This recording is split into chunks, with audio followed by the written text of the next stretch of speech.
If you've been a freelance graphic designer for a while, but your income has flatlined, your clients aren't improving, and you're still juggling low budget projects, you're not alone. Most freelance designers hit this wall. You're good at what you do, you're posting, networking, maybe even raising your rates a little bit, but it still feels like something's missing. And I'll tell you why. Because there's one core reason most freelance designers can't grow their business. Let's break it down. I've seen this happen over and over. Talented designers who are stuck not because they lack skill, but because they're missing a few key shifts. I've built a six-figure design business working with incredible brands, clients who've been featured on Shark Tank, sold in Target, and scaled into seven-figure companies. And I didn't get there by freelancing endlessly or saying yes to every small project. It happened because I built a real business, one that positions me as the expert, attracts high paying clients, 10K, 20K, 30K plus, and gives me freedom in my schedule. Freelancing works until it doesn't. When you're trading time for money, there's a cap on how much you can earn. You only have so many hours in a day. So even if you raise your rates, you're still stuck working project to project, consistently starting over. So here's what that looks like. You get a new client, you work nonstop to deliver everything, you wrap up the project, and now you're back to zero looking for the next one. There is no momentum, no compounding value, just a never ending cycle. And because of that model, clients can't see you as a long term partner. They see you as a short term task doer. And that's not how you grow. So, how do you break out of it? Freelancers get hired to execute, experts get hired to lead. That's the shift that changed everything for me. When I stopped calling myself a freelance designer who does logos and websites and packaging and started positioning myself as someone who helps brands grow through strategic design, my whole business changed. I became more selective, more confident, and more valuable, and my clients noticed that. So instead of asking, can you send over a few logo ideas? They started asking, what do you recommend for our brand direction? A client literally asked me that. That shift alone allowed me to raise my prices, even though that was already an 18K visual identity, and simplify my services and build trust faster. But you can't just change a little bit and hope it works. So you need to work on your positioning.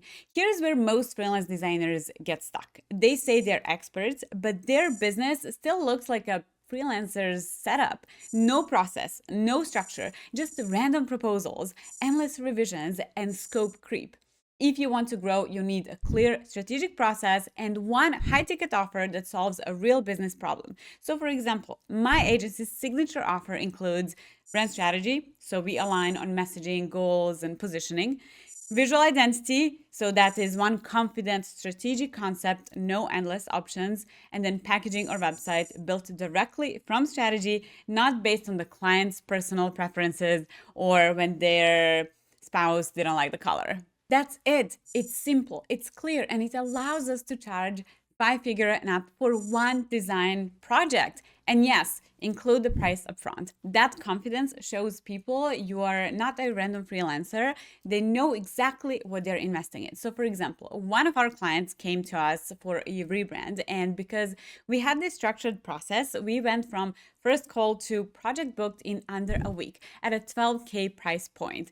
And that didn't happen overnight. It didn't happen with random proposals, and it didn't happen by me being a freelancer.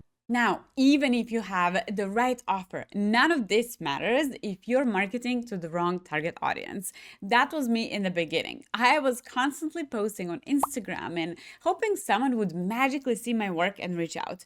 But the only people liking my stuff, other designers or people with no budget asking how much for a logo. So the shift came when I realized high paying clients are not scrolling on Instagram looking for a designer.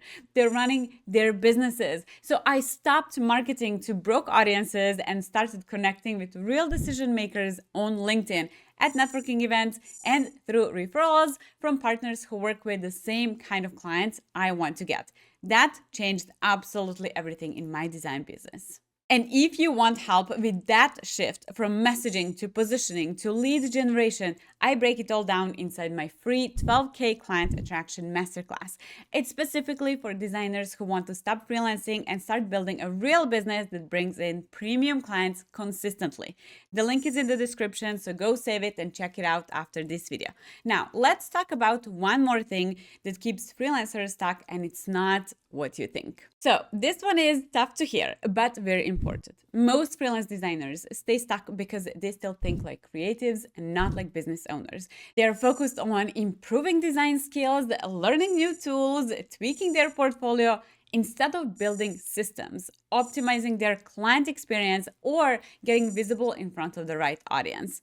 Growth doesn't come from being a better designer. It comes from being a better business owner. So if you want to grow, you need to act like the creative director and CEO of your own business, not a hired hand.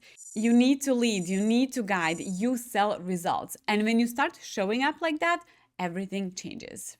The freelance model will only take you so far, but building a business, one with positioning, process, and pricing that reflects your value, that's scalable. That's sustainable. You stop chasing clients. You start attracting them. You stop working more. You start earning more. Stop trying to do everything. Start positioning yourself as the expert and business that people want to invest in. If this video helped, leave a comment and tell me what's the first change you're going to make in your business after watching this. And don't forget to grab the free 12K Client Attraction Masterclass.